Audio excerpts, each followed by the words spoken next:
தேவனுக்கு மயம் உண்டாகாது. நான் சென்னையிலிருந்து வருகிறேன். ஆஸ்திரேலியாவிலிருந்து நான் செய்து கொண்டிருக்கிறோம். என்னுடைய பேர் பாசு பாபு. உத்திரமேரூர் என்ற இடத்துல கத்தோலிக்க ஊழியத்தை செய்து கொண்டிருக்கிறோம். உண்மையாகவே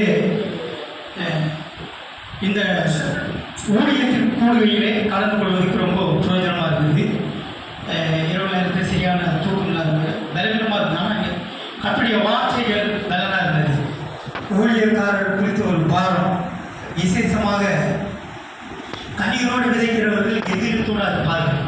வேதவசம் சொல்லி அது கூட அவர் பிரசங்கம் பண்ணி கொண்டிருக்கிறதான வேலையில் நான் அதிகமாக கண்ணீர் என்னை கட்டுப்படுத்தாமல் நான் கண்ணீர் விட்டு ஜெபிக்கிறேன். உண்மையாகவே ஜபத்தோடு கூட கண்ணீரோடு ஒரு ஜெபிக்கிற ஜபத்துக்கு பலன் உண்டு என்பதை அவர் உண்மையாகவே அது ஒரு பெரிய பலன் தான். அது பிரயோஜனமாக இருந்தது.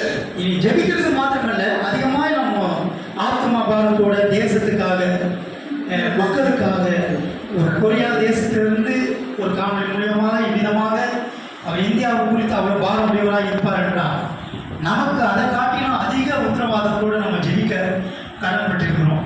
அதனால் ஊழியக்காரராகி நாம் பலன் சும்மா கிடைக்காது. நம்ம அதாவது கண்ணீரோடு விதைக்கிறவர்கள் கெம்பீரத்தோடு இருப்பார்கள். நம்ம அதிகமாக ஜெபிக்க